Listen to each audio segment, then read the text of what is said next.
سماج ایک ہی ڈگر پہ چل رہا ہے. ایسا نہیں ہوا کہ حکومت کے بدلنے سے اچانک سماج بدل گیا. ایک برا سماج ٹھیک ہو گیا، یہ اچھا سماج بگڑ گیا وہاں حکمراں بدلنے سے. تو معاشرے کا بگاڑ گریجویل ہوتا ہے، آہستہ آہستہ ہوتا ہے. اس طرح اصلاح بھی اچانک نہیں ہوتی.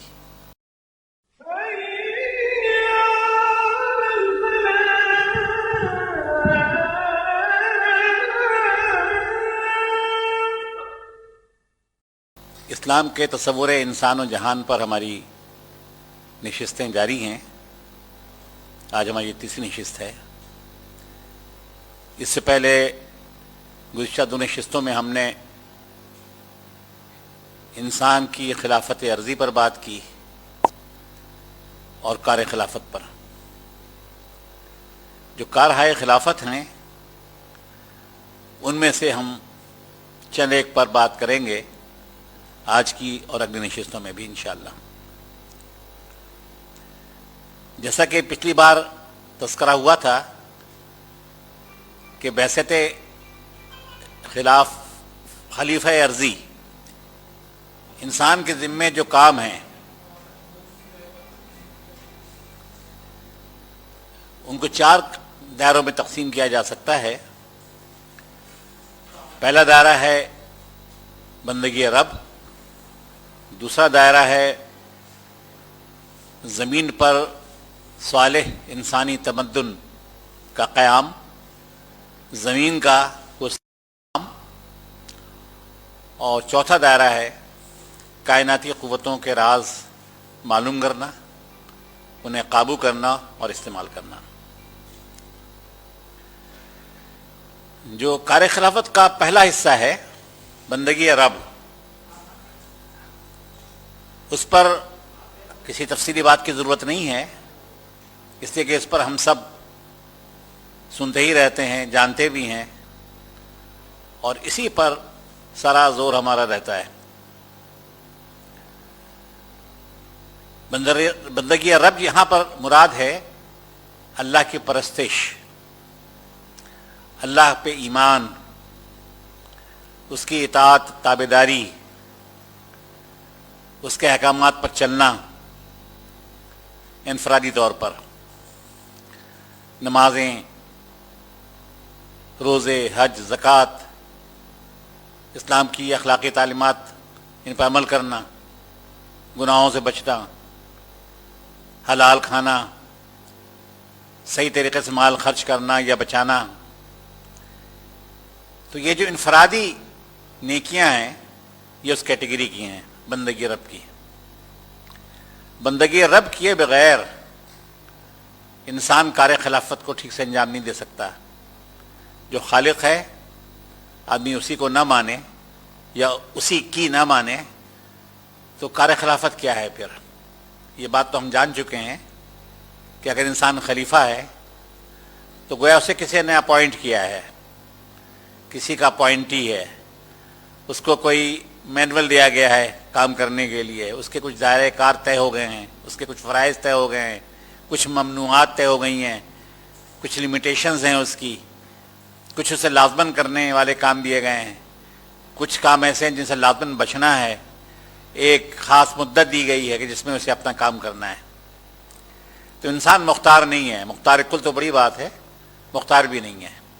اور جن دائروں میں بظاہر مختار لگتا ہے وہ بھی اس لیے مختار لگتا ہے یا مختار کیا گیا ہے کہ وہ کار خلافت کو انجام دے سکے، تاکہ وہ اس آزمائش سے، امتحان سے گزر سکے جس کو اللہ تعالیٰ نے انسان کی پیدائش کا مقصد بیان کیا ہے، کہ تاکہ دیکھے کہ کون اللہ کی بندگی بہتر طور پہ کرتا ہے، کون شکر گزار بنتا ہے، کون احسن عمل کرتا ہے.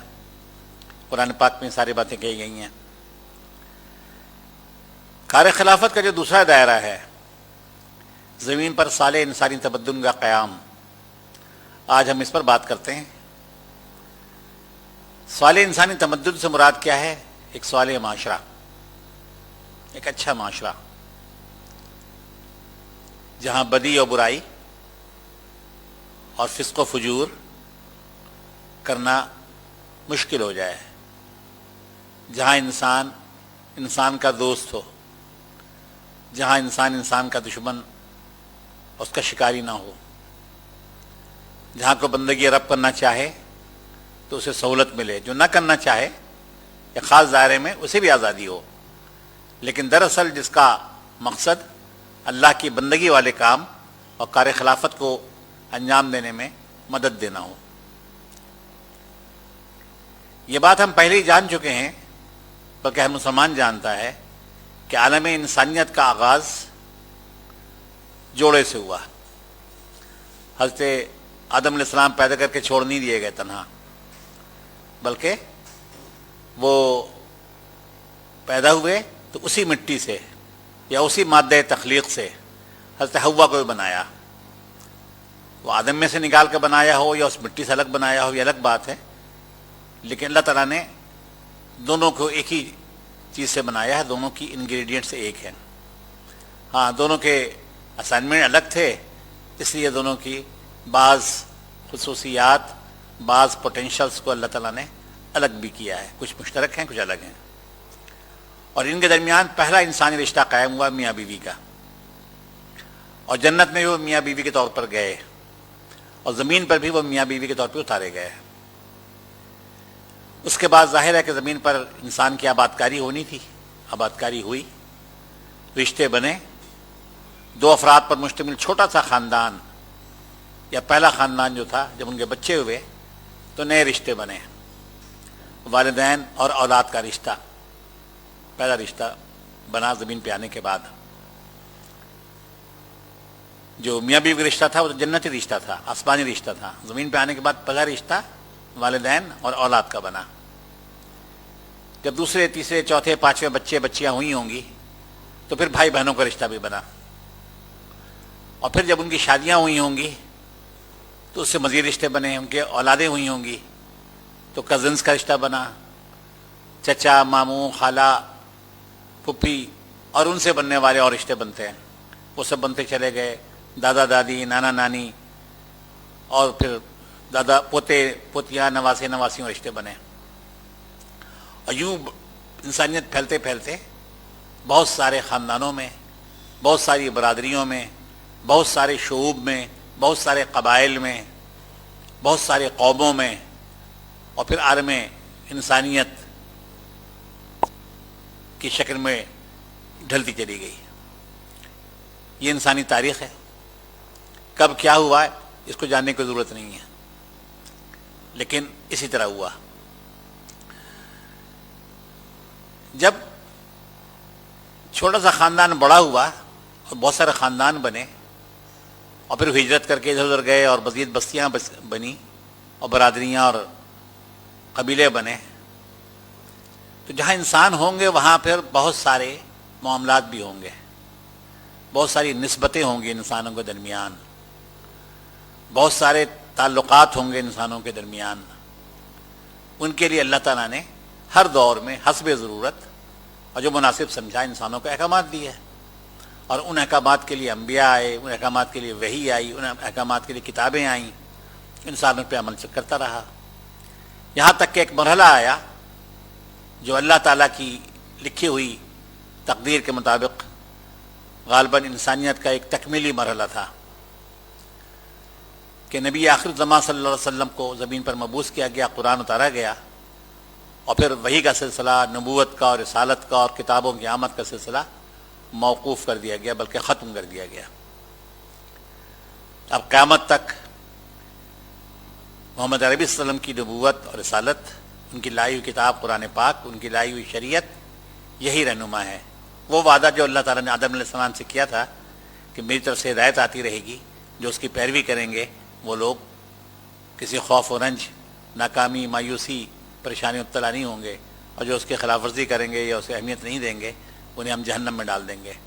تو یہ اب قرآن پر اس کا انحصار ہے، قرآن کے لانے والے پر انحصار ہے کہ انہی کو ماننا ہے، انہی پہ عمل کرنا ہے، تو کار خلافت کے تمام اجزاء احسن طور پر، تعمیری طور پر، مثبت طور پر تکمیل پا سکتے ہیں، اور ان سے روگردانی کر کے انسان چلنا چاہے گا تو جتنی روگردانی کرے گا اس کے نتائج بد اسے فیس کرنے پڑیں گے، چاہے وہ کچھ دنیا میں برداشت کرنے پڑے، لیکن اصلاً تو آخرت میں ہے۔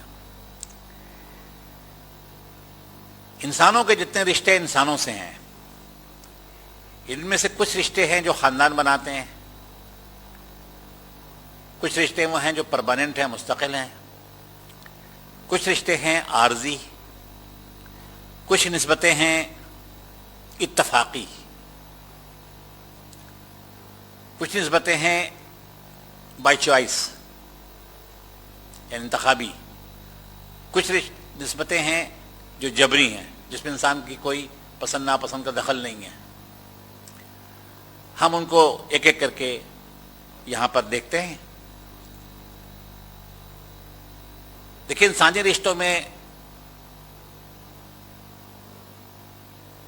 جو خاندان بنتا ہے تو ان کی بھی دو نوعیتیں ہیں۔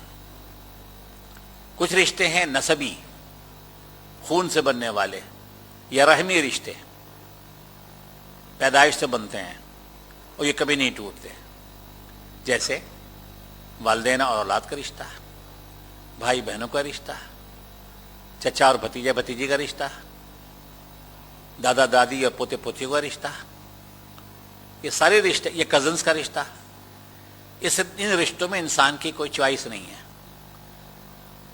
میں کہاں پیدا ہوا ہے مجھ سے نہیں پوچھا گیا، اس کے بغیر پیدا کیا گیا۔ تو انسان کے یہ رشتے جو ہے رحمی رشتے، یہ نسبی رشتے، اصل رشتے یہی ہیں، اور اسلام نے ان پہ بہت زیادہ زور دیا ہے۔ صلہ رحمی کی جو بات کی گئی ہے اس کا پہلا جز یہی ہے کہ جو صلبی رشتے ہیں، جو رحمی رشتے ہیں، جو نسبی رشتے ہیں، جو خون کے رشتے ہیں، ان کا لحاظ کیا جائے، ان کا خیال کیا جائے، ان کا حق ادا کیا جائے، ان کو ٹوٹنے نہ دیا جائے، یہ صلہ رحمی ہے۔ اور یہ بات ہمیں یاد رکھنی چاہیے کہ رحم جو لفظ ہے، رحمہ، تو اس کا ایک تو تعلق بنتا ہے اللہ کی رحمت سے۔ حدیث میں آتا ہے کہ نبی صلی اللہ علیہ وسلم نے فرمایا کہ اللہ تعالیٰ نے رحم کو پیدا کیا تو اس نے دعا کی کہ اللہ جو مجھے جوڑے اسے تو جوڑ، اور جو مجھے کاٹے اسے تو کاٹ۔ اللہ تعالیٰ نے دعا قبول کی۔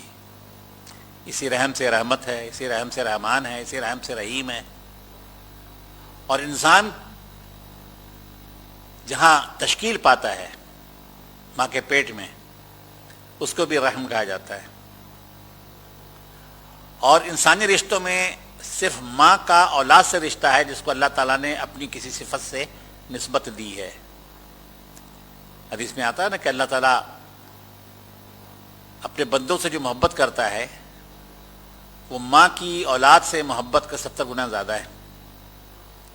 یا اللہ تعالیٰ جو محبت کرتا ہے اپنی مخلوق سے، انسانوں سے، اس کا 70واں حصہ وہ محبت ہے جو ماں اپنی اولاد سے کرتی ہے۔ اور ماں جتنی محبت کرتی ہے اولاد سے، اس کے قریب تو کسی کی محبت نہیں ہے۔ قریب کسی ہو سکتی ہے تو باپ کی ہو سکتی ہے، لیکن ماں کے بعد ہے وہ۔ اور ماں باپ کی محبت سے زیادہ محبت ممکن نہیں ہے۔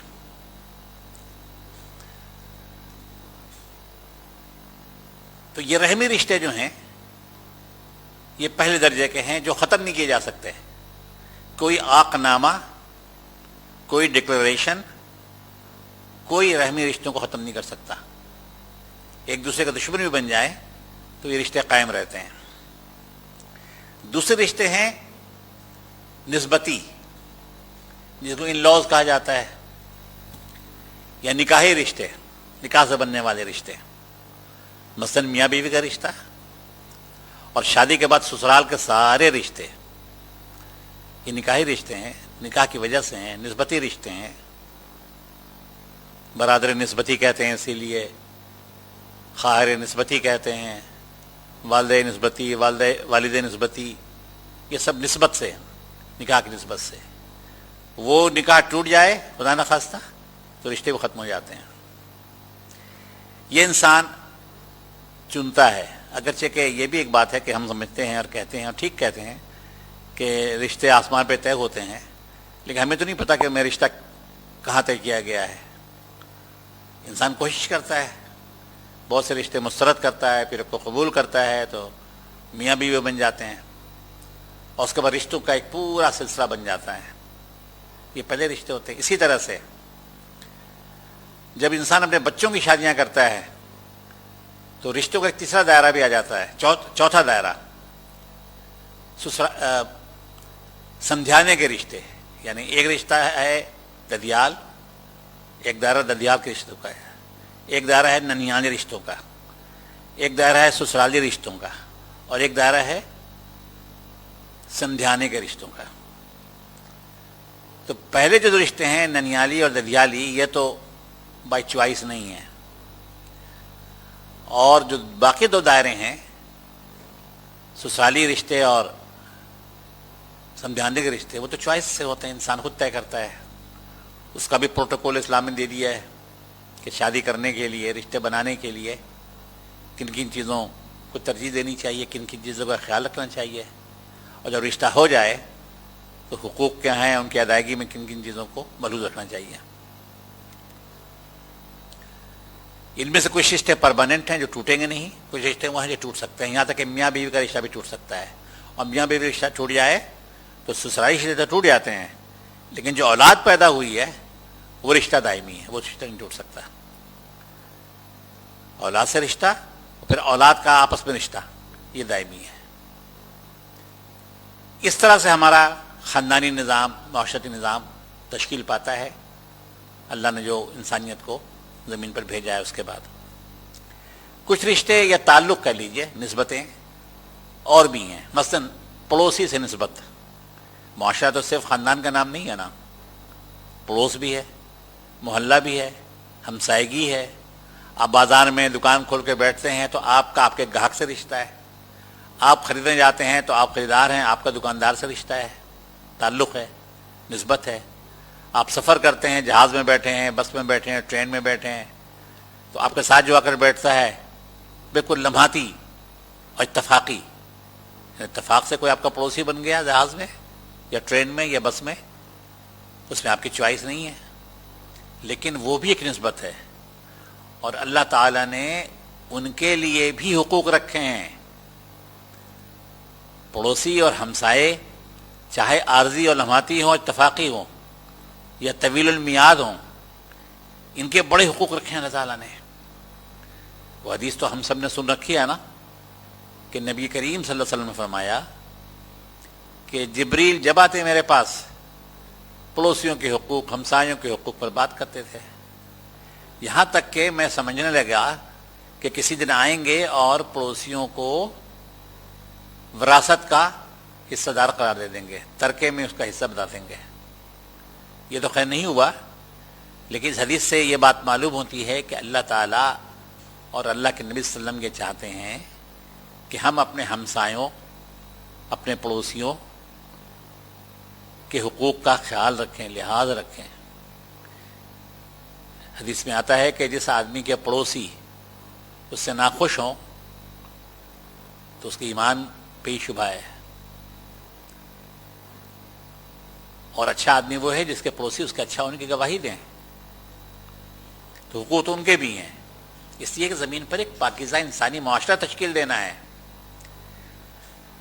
دکانداری اور خریداری کا رشتہ تعلق جو ہے، کسی بھی طرح کا دو انسانوں کا تعلق، ان کے بارے میں اسلام بڑا حساس ہے. اس لیے کہ انسان کو جس آزمائش کے زمین پر بھیجا گیا ہے، اس آزمائش میں ناکام کرنے والی قوت یعنی ابلیس اور اس کے کارندے انسانی رشتوں میں خرابی پیدا کرنا چاہتے ہیں، انہیں رشتوں کو توڑ پھوڑ دینا چاہتے ہیں، انہی میں بربادی لانا چاہتے ہیں. ایک حدیث کا مفہوم ہے کہ ابلیس پانی پر تخت لگاتا ہے یا سمندر پر تخت لگاتا ہے اور اپنے چیلوں سے کہتا ہے کہ آج کو ایسا کارنامہ انجام دو کہ جس سے میرا جی خوش ہو جائے. ہو جاتے ہیں، بعد میں آگے رپورٹ دیتے ہیں. کوئی کہتا ہے کہ میں نے فلاں دو افراد کو لڑا دیا، مارا پیٹی ہو گئی، گلم گلوچ ہو گئی. کوئی کہتا ہے کہ میں نے فلاں سے ایک دوسرے انسان کا قتل کروا دیا، وہ سب کو شاباشی دیتا ہے، لیکن کہتا ہے کہ ابھی وہ بات نہیں ہے کہ جو میں چاہتا ہوں. تاکہ اس کا ایک شاگرد آتا ہے اور کہتا ہے کہ آج میں نے خاندان میں پھوٹ ڈال دیا، میاں بیوی کو لڑا دیا آپس میں، بہت بری طرح لڑ رہے ہیں، اب تو بربادی ہوں گے. تو اس پہ ابلیس اس کو نہ صرف شاباشی دیتا ہے بلکہ کہتا ہے کہ یہ وہ کام ہے کہ جو دراصل میں چاہتا تھا. اسے کیا معلوم ہوتا ہے کہ انسانی تمدن میں بگاڑ رشتوں کے بگاڑ میں ہے، خاص طور سے میاں بیوی کے تعلق کے بگاڑ میں. قرآن پاک میں بابل، عراق، موجودہ عراق کا کوئی شہر تھا، بڑا ترقی کرتا ہوا ایک زمانے میں تہذیب کا مرکز تھا. وہ لوگ اللہ الہی ہدایت سے جب بے نیاز ہوئے اور دور ہوئے تو اللہ تعالیٰ نے انہیں مزید آزمانے کا فیصلہ کیا. وہاں 2 فرشتے بھیجے انسانی شکل میں، انہوں نے دکان کھولی جادوگری کی. وہاں بہت زیادہ جادو ٹونا ہوتا تھا. لوگ ان کے پاس ہی پہنچے، انہوں نے کہا کہ ہم تمہاری آزمائش ہیں، ہم سے یہ کام نہ کراؤ، ہم سے یہ کام نہ سیکھو، ہم سے تعویذ گنڈے والا لے کر نہ جاؤ. انہوں نے اصرار کیا کہ ہم دے دیں گے تعویذ، ہم دے دیں گے نسخہ، لیکن نہ کرو تو اچھا ہے. لیکن اکثر لوگ ان کی بات نہیں مانتے تھے اور کوئی نہ کوئی عمل کراتے تھے، یا عمل سیکھ کر جاتے تھے یا تعویذ لے کر جاتے تھے.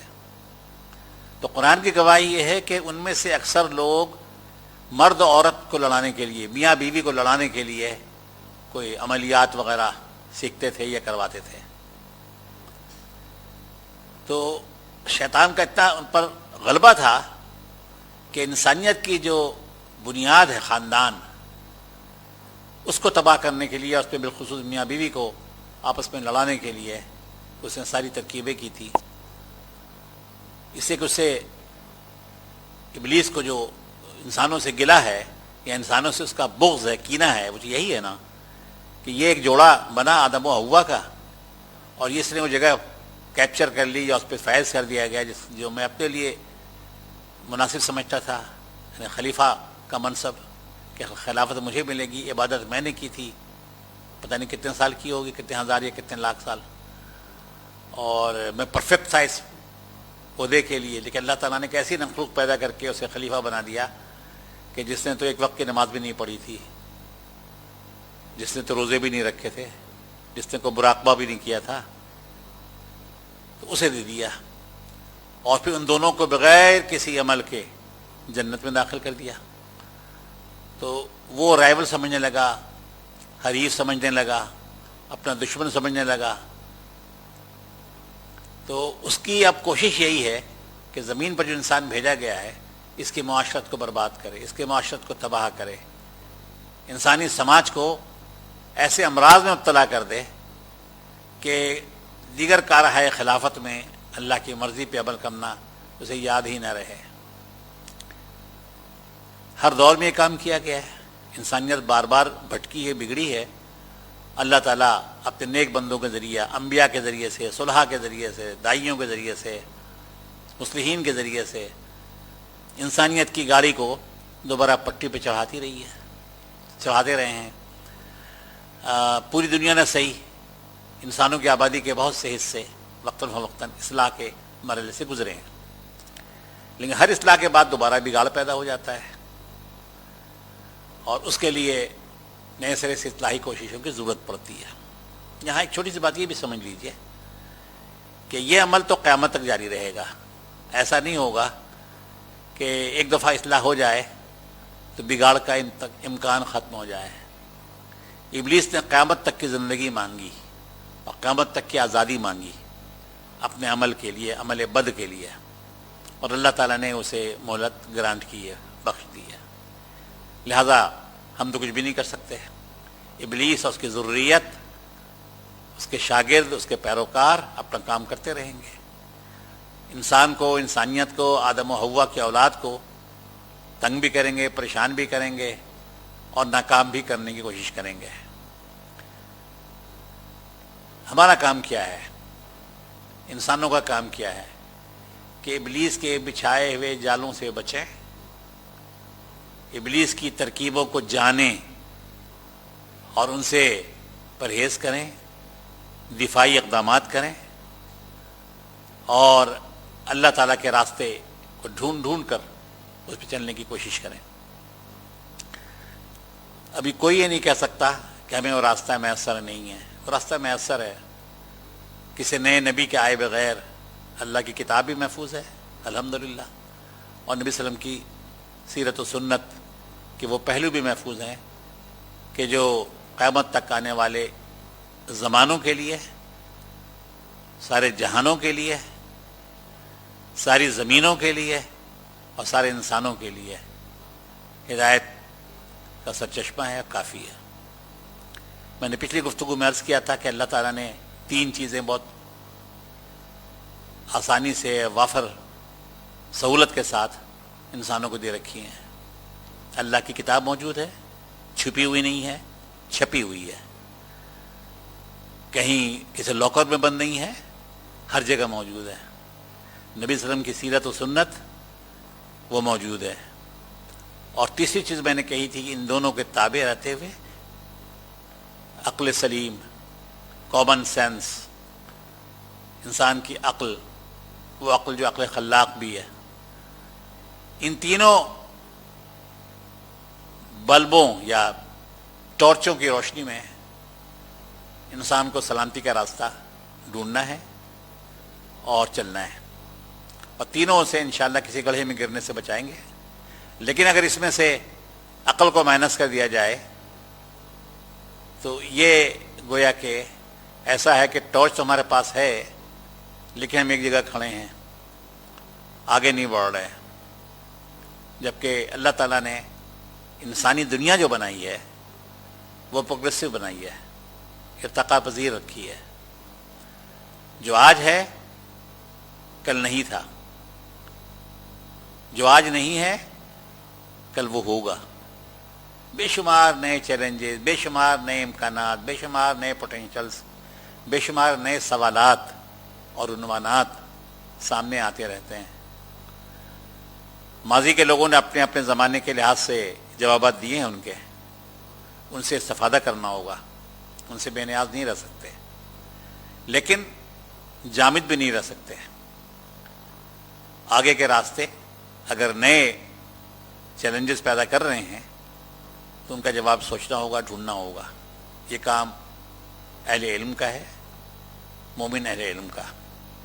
اس میں صرف عقل کام نہیں کرے گی، بلکہ عقل تو راستہ نکالتی ہے، وہ راستہ غلط سن میں جا سکتا ہے۔ قرآن سنت کی روشنی میں عقل کی رہنمائی ہوگی تو کسی گڑھے کی طرف عقل نہیں لے جائے گی بلکہ سلامتی کی طرف لے جائے گی۔ اسلام کے معاشرتی نظام کا تحفظ اسلام میں بہت اہم ہے۔ سب سے کڑی سزائیں بھی اسی لیے رکھی گئی ہیں۔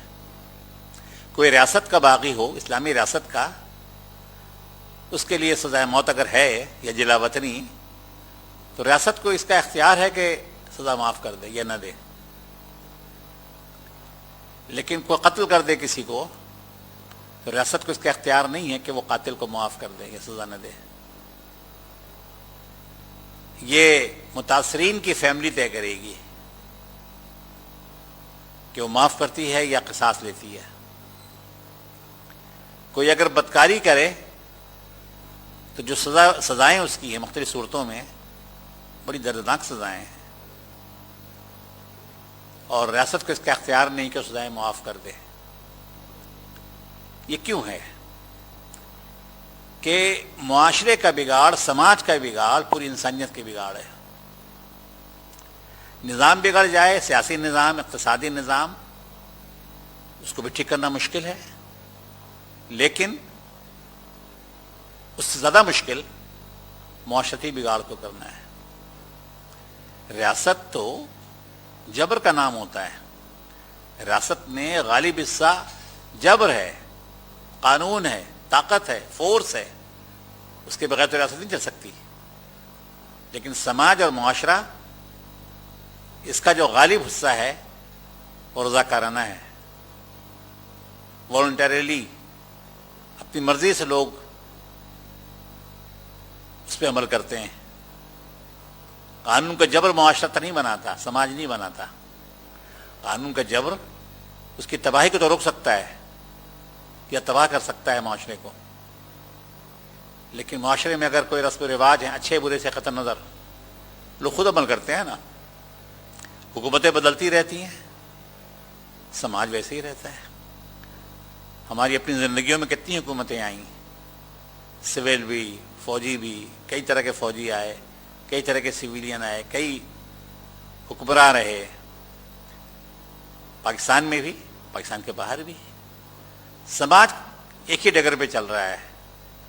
ایسا نہیں ہوا کہ حکومت کے بدلنے سے اچانک سماج بدل گیا، ایک برا سماج ٹھیک ہو گیا، یہ اچھا سماج بگڑ گیا وہاں حکمراں بدلنے سے. تو معاشرے کا بگاڑ گریجویل ہوتا ہے، آہستہ آہستہ ہوتا ہے. اس طرح اصلاح بھی اچانک نہیں ہوتی.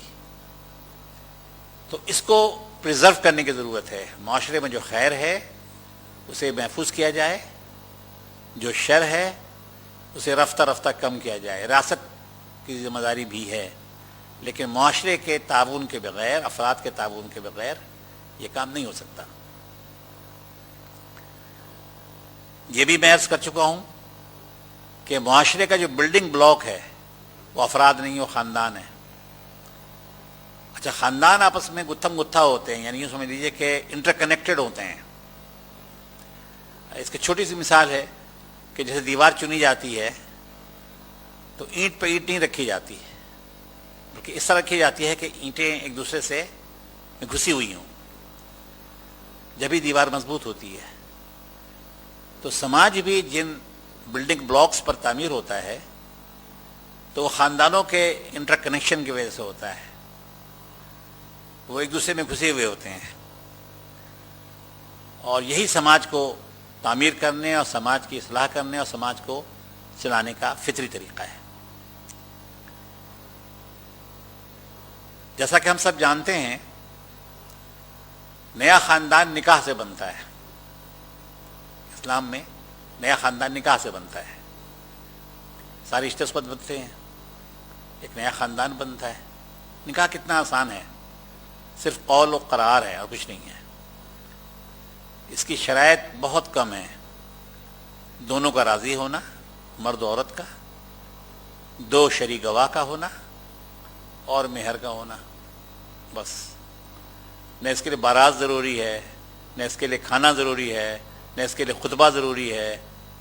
یہ تو اس کے لوازمات میں سے ہیں. یعنی کوئی کام کیا جائے تو اس کا احسن انداز میں کیا جائے، تو یہ وہ چیزیں ہیں، مینرز ہیں. لیکن جو لازمی شرطیں ہیں وہ تو اتنے ہی ہیں کہ دونوں لڑکے لڑکی راضی ہوں، دو شرعی گواہ ہوں اس نکاح پر، دونوں آزاد مرضی سے قبول کریں ایک دوسرے کو، مرد جو ہے بیوی کو مہر دے. اللہ خیر صلی اللہ. اور اس رشتے کا ٹوٹنا بھی بڑا آسان رکھا گیا ہے. صرف لفظ طلاق ہے جو رشتے کو ختم کر دیتا ہے. چاہے وہ طلاق 25 سال کی عمر میں دی جائے یا 75 سال کی عمر میں دی جائے، وہ طلاق واقع ہو جاتی ہے. یہ اور بات کہ جہاں اور خرابیاں پیدا ہوئیں وہ یہ خرابی بھی پیدا ہو گئی ہے کہ ایک طلاق سے رشتہ ٹوٹ جاتا ہے، اور اگر رجوع نہ ہو عدت کی مدت میں تو مستقل ہو جاتی ہے، طلاق الگ ہو جاتے ہیں. لیکن ہمارے لیے فرض سمجھ لیا گیا ہے کہ اگر علیحدگی اختیار کرنی ہے تو لازماً 3 طلاقیں دیں، اور وہ بھی اکٹھے ہی. اور پھر الگ بحث پڑتی ہے کہ ایک مجلس میں یا ایک ساتھ 3 طلاقیں دینے کے بعد جو اس کے مضمرات ہیں ان سے کیسے بچا جائے، نکلا جائے. تو لوگ مسلک بدلنے کی کوشش کرتے ہیں. کوئی اہل حدیث بن جاتا ہے، کوئی شیعہ بن جاتا ہے، کوئی ویسی چھپا دیتا ہے. حالانکہ یہ کام کرنا ہی نہیں چاہیے تھا آپ کو 3 طلاق دینے کا، 1 طلاق کافی تھی. تو فقہی بحث میں پڑے بغیر جو چیز عرض کرنا چاہتا ہوں یہ کہ یہ جو خاندان بنتا ہے میاں بیوی سے، اس کا آغاز بھی بڑا آسان رکھا گیا ہے، اس کا اختتام بھی بڑا آسان رکھا گیا ہے. اختتام اس لیے آسان رکھا گیا ہے کہ کوئی گھر جہنم نہ بنے. اگر دونوں میں ہم آہنگی نہیں ہے تو دونوں قدر آسانی کے ساتھ الگ الگ ہو سکے. اور اسلام میں یہ بھی نہیں ہے کہ طلاق کے بعد جائیداد آدھی آدھی تقسیم ہوگی. اسی ڈر سے تو مغرب میں لوگ شادیاں نہیں کرتے، شادیاں ہی نہیں کرتے. وہاں شادی کرنا اور علادگی اختیار کرنا دونوں بہت مشکل ہے. علادگی تو بہت ہی مشکل ہے, اسلام نے آسان رکھا ہے. اور دوسری شادی بھی ہو سکتی ہے طلاق کے بعد, اگرچہ کہ ہمارے بر صغیر کے معاشرے میں یہ مشکل کام ہو گیا ہے, لیکن عربوں کے ہاں معلوم ہوتا ہے کہ ان کی تیسری بیوی ہے. تیسری بیوی سے مراد ایک ساتھ 3 نہیں کہہ رہا میں, وہ تو ہوتی ہوں گی بعض لوگوں کی, یعنی تیسرا نکاح ہے ان کا. اور خاتون جو ہے کبھی دوسرا یا چوتھا نکاح ہے. تو ان کے یہاں تو طلاق کے بعد یا بیوگی کے بعد شادی ہو جاتی ہے, لیکن بر صغیر والا جو معاشرہ ہے جنوبی ایشیا والا, اس کی وجوہ ہیں. یہاں ذرا طلاق یافتہ خواتین یا بیوہ خواتین کی شادی ایک خاصا بڑا چیلنج ہے. شادی کرنے کے لیے جو شرائط, جو ترغیب دی گئی ہے وہ بہت آسان دی گئی ہے کہ دین کو دیکھو, اخلاق کو دیکھو, میچنگ رشتہ ڈھونڈو. میچنگ کی کوئی انہیں کفو جو کہا گیا ہے, کفو کا اردو میں کوئی لفظ مجھے نہیں ملا ترجمہ مناسب. کمپیٹیبلٹی ہے دراصل یہ ہے کہ دو افراد کمپیٹیبل ہیں دوسرے کے. یہ بہت سے وجوہات سے ہو سکتی ہے. کبھی ایک رنگ کی, ایک نسل کی وجہ سے ہو سکتا ہے, ایک زبان بولنے کی وجہ سے ہو سکتی ہے کمپیٹیبلٹی, ایک خاندان ہونے کی وجہ سے ہو سکتی ہے, تعلیم کا ایک معیار ہونے کی وجہ سے ہو سکتی ہے, ایک سوشل اسٹیٹس میں ہونے کی وجہ سے ہو سکتی ہے, ذہنی اور نظریاتی ہم آہنگی کی وجہ سے بھی ہو سکتی ہے. بہت سے اسباب ہو سکتے ہیں. تو اس کو ریسٹرکٹ نہیں کیا گیا ہے. البتہ ترجیح یہ بتائی گئی ہے کہ دولت یا حسن یا کسی اور چیز کو, خاندان کی وجاہت, ان کے بجائے اچھا ہے کہ تم دین کو ترجیح دو. یہ مت سوچو کہ بہت دردمند لوگ ہیں, مؤثر خاندان ہیں, یا شادی کر لیتے ہیں چاہے لڑکا یا لڑکی بری صفات کے حامل ہوں. یہ طرز فکر جو ہے یہ نقصان دہ ہے اور بعد میں سے بھگتنا ہی پڑتا ہے. رشتہ جب بن جاتا ہے تو اس رشتے کو قائم رکھنا بھی بہت ضروری ہے. اس سلسلے میں چند ٹپس میں عرض کرتا ہوں. خاندانوں میں بگاڑ کا بہت بڑا سبب زبان ہے. وہ زبان چاہے یہ منہ کے اندر والی زبان ہو یا بدن بولی ہو, جسے باڈی لینگویج کہا جاتا ہے, یہ رشتوں کو بہت خراب کرتی ہے. ان کے زیادہ استعمال, بیجا استعمال, غیر محتاط استعمال سے خاندان بہت ٹوٹتے تباہ ہوتے ہیں. ان کا خیال اگر کیا جائے تو تمام تر اونچ نیچ کے باوجود بھی خاندان ایک حد سے زیادہ تلخی کا شکار نہیں ہوتے اور ایک دوسرے کے ساتھ ٹھیک سے چل سکتے ہیں. دوسری جو چیز جس کا خیال کرنا چاہیے وہ یہ کہ آپس میں تعلقات میں توقعات کم سے کم رکھیں. توقع کا لیول جتنا کم ہوگا محبتیں باقی رہیں گی. جتنی توقع کم کریں گے, میاں بیوی سے, بیوی بیوی سے, شوہر بھائی بھائی سے, بھائی بہن بہن بھائی, توقعات کم رکھیں تو اس سے تعلقات میں خوشگواری باقی رہے گی. بلکہ توقع نہ ہو تو تھوڑی بہت بھی عنایت ہو جائے گی, حسن سلوک ہو جائے گا تو بڑا اچھا لگے گا, بڑی خوشی ہوگی. تو توقعات کم رکھیے, شکوہ نہ کیجیے. توقعات رکھنے سے محبت کم ہوتی ہے. شکوہ کرنے سے, گلہ کرنے سے, روٹھنے سے, شکایت کرنے سے عزت کم ہوتی ہے. اگر کوئی چاہتا ہے کہ اس کی عزت کم نہ ہو تو شکوہ کرنا چھوڑ دے. چاہتا کہ محبتیں برقرار رہیں تو توقع کا درجہ کم کر دے, نہ رکھے یا کم رکھے. اور تیسری چیز اس میں غور ہے, شکریہ ادا کرنا. ذرا بھی کوئی آپ کے ساتھ اچھا معاملہ کرے, بڑھ کر شکریہ ادا کرے, زیادہ شکریہ ادا کرے, دعائیں کریں ایک دوسرے کے لیے. تو یہ خاندانی نظام, یہ معاشرتی نظام, رشتہ داروں کا نظام بھی اور پڑوسیوں کا اور دیگر جو نسبتیں میں نے بتائی ہیں ان سب کا نظام بہت عمدہ ہوگا, بہت اچھا ہوگا. ایک اور پہلو پہ بات کرنا چاہوں گا.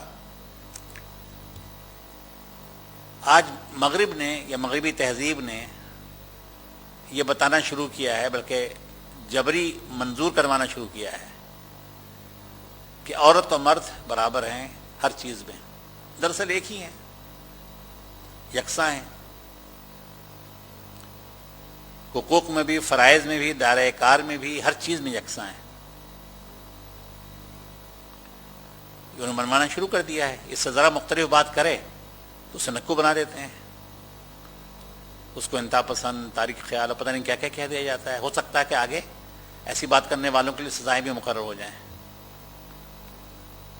اور جیسے کہ انگریزی میں ہی اور شی ہے، اردو میں تو نہیں ہے ہی اور شی، انگریزی میں ہے، اس کو بھی شاید وہ ختم کر دیں، کوئی نیا لفظ بن جائے، یا کہیں کہ ہی کو ہم طلاق دیتے ہیں اور ہم سب شی ہوا کریں گے. فرق کیوں کریں؟ جیسے کہ ایک لفظ ہے چیئرمین، اس کو بھی تنقید کا نشانہ بنایا گیا، اس کا مطلب ہے کہ مرد. تو پھر لوگوں نے کہا چیئر وومن. اب ایک اور اصطلاح جو زائد چیئر پرسن، یعنی آپ کو پتہ ہی نہیں چل رہا کہ وہ مرد ہے یا عورت ہے، وہ چیئر پرسن ہے.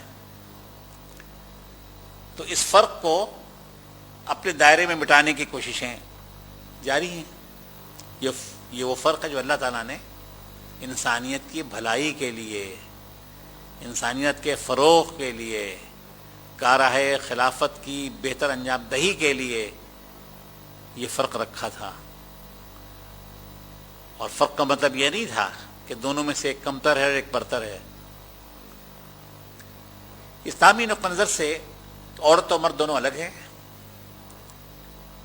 یکساں ہیں انسان ہونے کے ناطے، ایک ہی مٹی سے بنے. میں بار بار اس پہ زور دیتا ہوں کہ آدم کسی اور مٹی سے، حوا کسی اور مٹی سے نہیں بنے.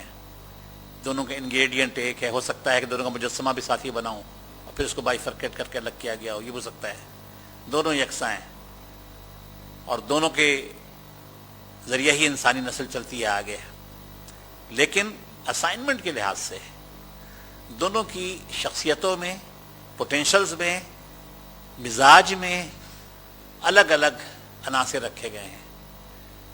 خوبیاں بھی الگ ہیں، بعض خامیاں بھی الگ الگ ہیں، بعض خامیاں بھی الگ ہیں. مثال کے طور پر عورت بہت جلدی رو جاتی ہے. اب تو سکھایا جا رہا ہے کہ رونے تو کمزوری کی علامت ہے، رونا نہیں ہے.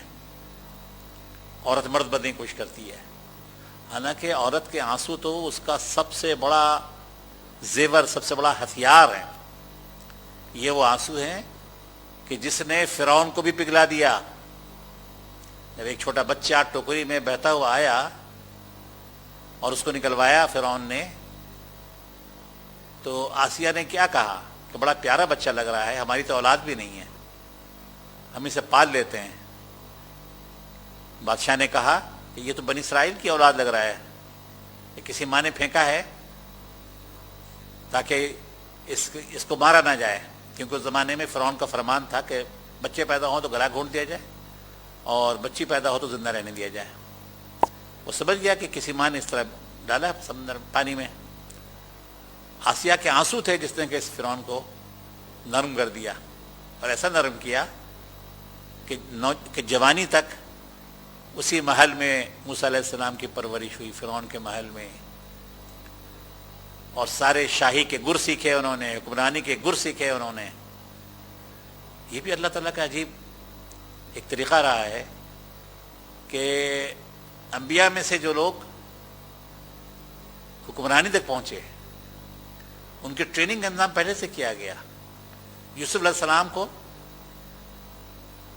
ایلیٹ کلاس میں پہنچایا گیا، جو حکمرانی کا محدود دائرہ تھا وہاں تک پہنچایا گیا کنویں کے ذریعے سے.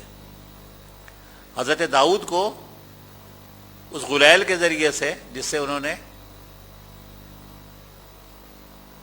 فتح حاصل کروائی تھی اپنے لشکر کو، اس غلیل ہی نے ان کو بالآخر بادشاہ کی نظر میں نمایاں کیا، اور بادشاہ نے، طالوت نے اپنا منہ بولا بیٹا بنا لیا اور سکھائے، تربیت دی بادشاہت کی. نبی کریم صلی اللہ علیہ وسلم خود حکمراں کلاس کے آدمی تھے. جو اس زمانے کی ایلیٹ کلاس تھی، مراد یہ ہے کہ وہ لوگ کے جو فیصلے کرنے والے لوگ تھے جو ان کی مجلس شورا کا حصہ ہوتے تھے، جن خاندانوں کے لوگ اس خاندان میں پیدا ہوئے۔ سلیمان علیہ السلام وہ خود اپنے دور کے ایک بادشاہ کے بیٹے تھے۔ تو اللہ تعالیٰ نے انضام یہ کیا کہ یہ انبیاء جو ہیں حکمرانی کے اسٹیٹ کرافٹ جسے کہتے ہیں، ریاست کاری، حکومت کاری، اس کے گر پہلے سے جان لیں۔ بات کہیں اور نکل گئی۔ تو اللہ تعالیٰ نے عورت و مرد کو اس کے اسائنمنٹ کے لحاظ سے الگ الگ شخصیتیں پیدا کیا ہے۔ یہاں ایک اور بات میں عرض کروں، دیکھیے دونوں میں پردہ رکھا گیا ہے، اور پردہ نہ ماننا یہ صریحاً زیادتی ہے اسلام کے ساتھ۔ اسلام میں پردہ ہے، مرد عورت کی سیگریگیشن ہے، دونوں میں فرق رکھنے کہا گیا ہے۔ فری مکسنگ پسندیدہ نہیں ہے، خاص خاص مواقع یا جگہوں کے علاوہ۔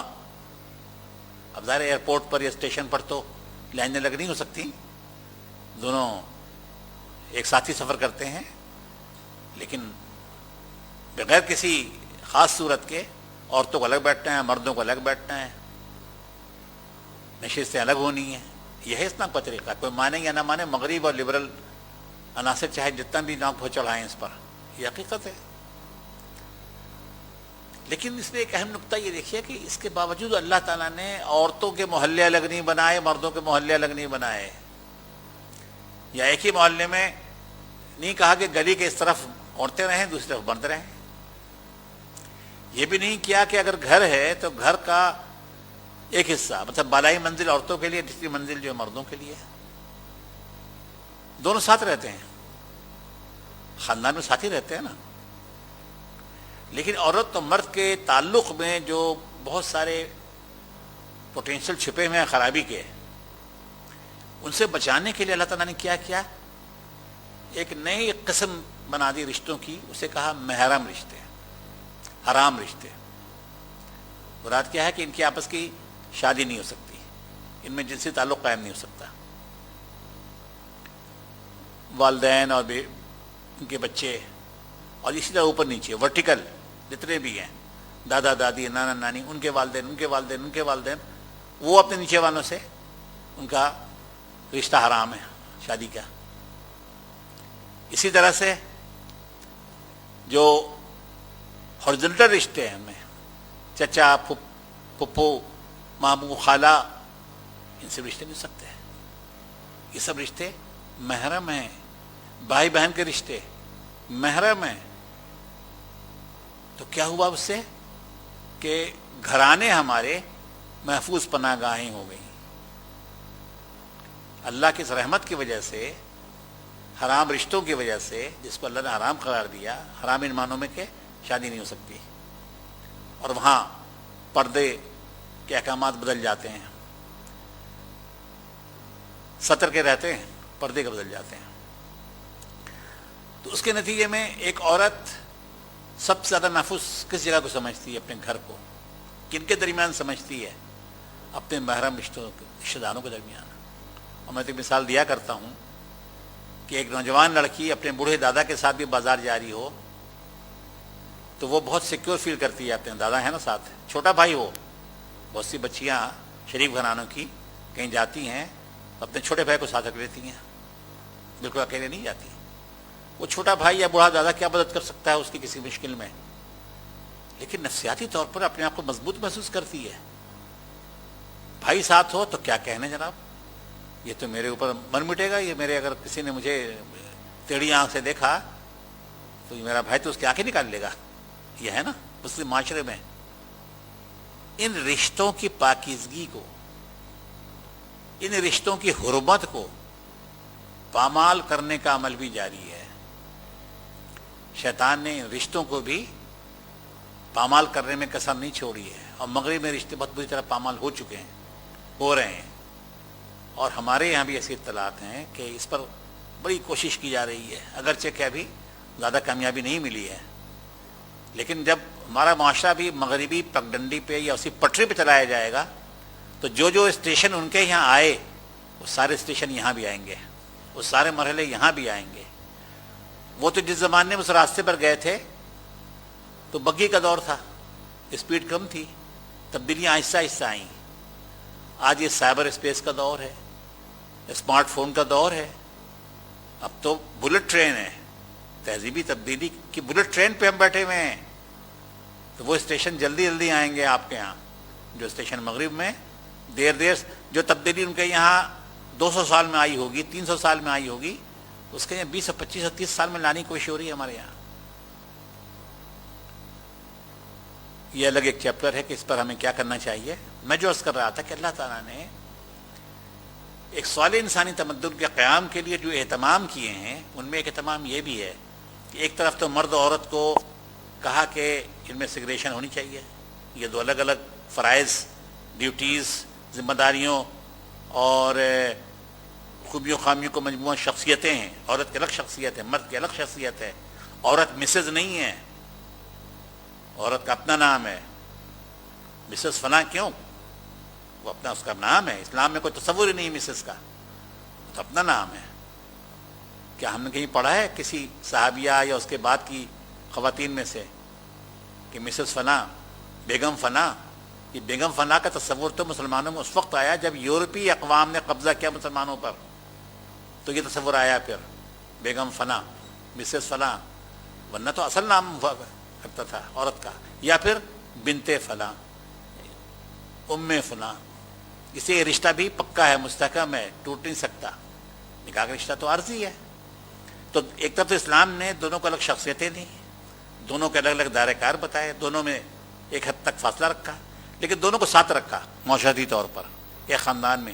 وہاں پھر حرام رشتے بنا لیے تاکہ گھر ہمارے یہ جہنم کدے نہ بن جائیں بلکہ راحت کدے ہوں. یہ کیا تاکہ رشتوں کی پاکیزگی برقرار رہے اور نفسیاتی طور پر عورت کو کوئی مشکل پیش نہ آئے.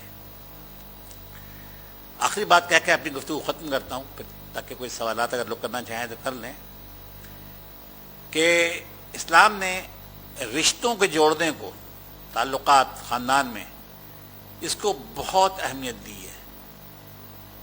ہم سمجھتے ہیں کہ اسلام میں روزہ نماز کر لیں، حج وغیرہ کر لیں، عمرے کرنے بلکہ سب زیادہ کریں، اس سے کہ درجہ بڑھتا ہے معاشرے میں. زیادہ حج کرنے والوں کا، زیادہ عمرہ کرنے والوں کا درجہ اس دنیا میں بڑھتا رہتا ہے. جنت کا تو، آخرت کا تو پتہ نہیں، اس دنیا میں درجہ بڑھتا ہے. اور لوگ بتاتے ہیں فخر سے کہ ہم ہر سال حج پر آتے ہیں، یا فلاں صاحب نے اتنے حج کر لیے، ماشاء اللہ، اللہ قبول فرمائے. لیکن وہ اسٹیٹس سمبل ہے. اس پر کوئی زور نہیں دیتا کہ رشتہ داروں کے ساتھ کیا معاملہ کرنا چاہیے، ان کے حقوق کیا ہیں. حال تو یہ ہے، میرے جاننے والوں میں ایک صاحب بڑے بلڈر تھے، ان کا انتقال ہو گیا، بہت جائیداد چھوڑی. بلکہ انہی کے خاندان کے ایک فرد نے بتایا کہ جتنا اندازہ تھا کہ کتنی دولت ان کے پاس ہے، اس سے زیادہ نکلی ہے. تو انہوں نے اپنی بیٹیوں کو کچھ مکانات دے دیے تھے الگ الگ. اب ان کے بیٹوں نے وہ سب ہتھیانے کی کوشش کی ہے. وہ یہ چاہتے ہیں کہ بہنوں کو نہ دیا جائے. یہ کراچی جیسے شہر کی بات بتا رہا ہوں آپ کو، دیہات کی نہیں، کراچی جیسے شہر کی. میں حیران ہوتا ہوں کہ ایک ماں کے کوکھ سے پیدا ہونے والے بھائی اور بہن ایک دوسرے کا حق مارنے پہ تلے ہوتے ہیں. اور ایسے نہیں کہ بھوکے ہیں، کچھ نہیں ہیں، ایک روٹی ہے، میں چاہتا ہوں میں کھا لوں، دوسرا رہ جائے فاقہ کرے، بھوکا رہے. بہت کچھ چھوڑا باپ نے آپ کے، لیکن ہم اس پر تیار نہیں ہیں کہ اپنے بھائی کو، بہن کو دیں. ایک کیس نمٹانے میں شامل تھا، تو بھائی بھتیجوں کو شکایت تھی تایا سے. خیر اللہ کا شکر ہے کہ نمٹ گیا، اور تایا نے بھی عمل کیا اس فیصلے پر جو ہم نے کیا تھا. میں ان سے کہا کہ آپ جس رویے کا مظاہرہ کر رہے ہیں ابھی تک، یہ آپ کے بچے بھی دیکھ رہے ہیں، بچے جوان ہو چکے ہیں آپ کے، تو کیا وہ یہ نہیں سیکھیں گے؟ آپ چاہیں گے کہ آپ کے بچے آپ کے بعد اسی طرح لڑیں آپس میں؟ ہم یہ بھی نہیں سوچتے. حدیث میں آتا ہے کہ نبی کریم صلی اللہ علیہ وسلم نے فرمایا کہ اگر کوئی یہ چاہتا ہے کہ اس کی عمر میں اضافہ ہو یا اس کے رزق میں اضافہ ہو تو اسے چاہیے کہ صلہ رحمی کرے. تو صلہ رحمی یعنی رشتوں کو جوڑنا، حقوق ادا کرنا، اس کے دو نیٹ فائدے ہو گئے، عمر بڑھتی ہے اور رزق بڑھتا ہے۔ اچھا، ہمیں دونوں کا پتہ اس سے نہیں چلتا کہ ہمیں نہیں پتا نا کہ بھئی منگل کو بن رہا تھا، اب ہم جمعرات کو مریں گے، یہ نہیں پتہ چلتا کہ ہم مانے کہ ہاں واقعی عمر بڑھ گئی میری اس وجہ سے۔ آدمی تو جب مرے گا جب بھی معلوم ہوگا اس کو یا دوسروں کو کہ مر گیا یا، تو پتہ نہیں چلتا کہ عمر بڑھی کہ نہیں بڑھی۔ لیکن جب نبی صلی اللہ علیہ وسلم نے فرمایا ہے تو ہم مانتے ہیں کہ عمر بڑھتی ہے، ہم مانتے ہیں کہ رزق بڑھتا ہے۔ جو ہم کھاتے ہیں ہم سمجھتے ہیں کہ یہ تو وہ رزق کا جو انیشلی ہمارے حصے میں لکھ دیا گیا تھا، نہیں، ہمیں تو نہیں پتہ۔ ہو سکتا ہے کہ ہماری انہی چیزوں کی وجہ سے، صلہ رحمی کی وجہ سے ہمارا رزق بڑھ گیا ہو۔ تو عمر اور رزق میں بڑھانے کے لیے صلہ رحمی کیجیے، اور جو قطع رحمی کرتا ہے وہ گناہ کبیرہ کرتا ہے، بڑے گناہوں میں سے قطع رحمی، رشتوں کو توڑنا، رشتوں کو پالنا، تعلقات کو خراب کرنا، یہ بڑے گناہوں میں سے ہے جس سے بچنا مسلمانوں پر، انسانوں پر لازم ہے۔ اور ایک حدیث سنا کر اپنی بات ختم کرتا ہوں۔ یہ حدیث میں اکثر سناتا ہوں، ہے تو دو حدیثیں بلکہ سناتا ہوں۔ جنرل اس کی امپلیکیشن ہے، اپلیکیشن ہے، لیکن اس رشتے کے حوالے سے خاص طور سے ایک حدیث میں آتا ہے کہ نبی کریم صلی اللہ علیہ وسلم نے فرمایا کہ جب تمہاری محفل میں، تمہاری مجلس میں کوئی آئے تو نئے آنے والے کو جگہ دو، اگر جگہ نہ ہو تو تم مسکراؤ، اور دوسرے یہ کہ ذرا ہل لو، یعنی اسے یہ جیسچر دو، اسے یہ تاثر دو کہ آپ کے آنے سے ہمیں خوشی ہوئی، آئیے تشریف لائیے، ہم جگہ پیدا کرنے کی کوشش کر رہے ہیں۔ تو رشتہ داروں میں سب سے اہمیت زیادہ اس کی اہمیت ہے۔ اور جو خاص طور سے نئے رشتے بنتے ہیں، بہو آ گئی ہے، داماد آ گیا ہے، تو اسپیس دیجیے، یہ اسپیس دینا ہے۔ اگر مجلس میں اسپیس دینے کو اللہ رسول پسند کرتے ہیں صلی اللہ علیہ وسلم، تو خاندان میں اسپیس دینے کو پسند کیوں نہیں کریں گے دوسرے کو؟ ایک دوسرے کو اسپیس دیجیے، ایک دوسرے کو جگہ دیجیے، ایک دوسرے کو گنجائش دیجیے۔ اور دوسری وہ حدیث ہے کہ ایک صحابی نے پوچھا نبی کریم صلی اللہ علیہ وسلم سے کہ ایسا طریقہ بتائیے جس سے میرا رب مجھ سے راضی ہو جائے، اور وہ طریقہ بھی بتائیے جس سے کہ اس کی مخلوق بھی مجھ سے راضی ہو جائے۔ آپ نے بڑا مختصر جواب دیا کہ جو کچھ تمہارے رب کے پاس ہے اس پر نظریں جما دو، جو کچھ تمہارے رب کے پاس ہے اس پر نظریں جما دو، اور جو کچھ اس کی مخلوق کے پاس ہے، اس کے بندوں کے پاس ہے، اس سے نظریں ہٹا لو، تو دونوں کے محبوب بن جاؤ گے۔ اتنی جامع بات ہے یہ، اس کو کر کے دیکھیے، آپ محسوس کریں گے۔ اگر آپ کے رشتہ داروں، دوستوں، احباب، جاننے والوں، آفس کولیگس کو جو نعمتیں میسر ہیں اس سے آپ نظریں ہٹا لیں، اس پر للچائی نظر سے نہ دیکھیں، اور اسے محسوس ہو، تو دیکھیں اس کے دل میں آپ کے لیے کیا مقام بنتا ہے، کتنی عزت اور کتنی محبت وہاں سے ملتی ہے۔ تو یہ کام ہمیں کرنا چاہیے کہ اللہ کی رحمت پر، اللہ کی نعمت پر، اللہ کے پاس جو کچھ ہے، اور سب کچھ اللہ ہی کے پاس ہے، اس پر ہم نظریں جمائیں، اسی سے امید کریں، اسی سے مانگیں، اور مانگنے سے خوش ہوتا ہے۔ اور بندوں کی خصوصیت یہ ہے کہ مانگنے سے وہ خوش نہیں ہوتا ہے۔ ماں باپ بھی ایک حد تک دیتے ہیں، اس کے بعد آپ آئس کریم مانگیے نا، بچے مانگتے ہیں، ایک دے دیں گے، دو دیں گے، اس کے بعد کیا ہوتا ہے؟ تیسری آئس کریم نہیں دیتے، دانت خراب ہو جائیں گے، فلاں ہو جائے گا، فلاں ہو جائے گا، یہی ہوتا ہے نا۔ وہ آپ کی صحت کا حوالہ دیتے ہیں لیکن پھر نہیں دیتے، انسان زچ ہو جاتا ہے، اللہ تعالیٰ زچ نہیں ہوتا۔ تو اللہ کے بندوں کے پاس جو کچھ ہے اس سے بے نیاز ہو جائیے، اللہ کے پاس جو کچھ ہے اس کے نیاز مند رہیے، تو دنیا میں خوش رہیں گے، لوگوں کو خوش رکھیں گے۔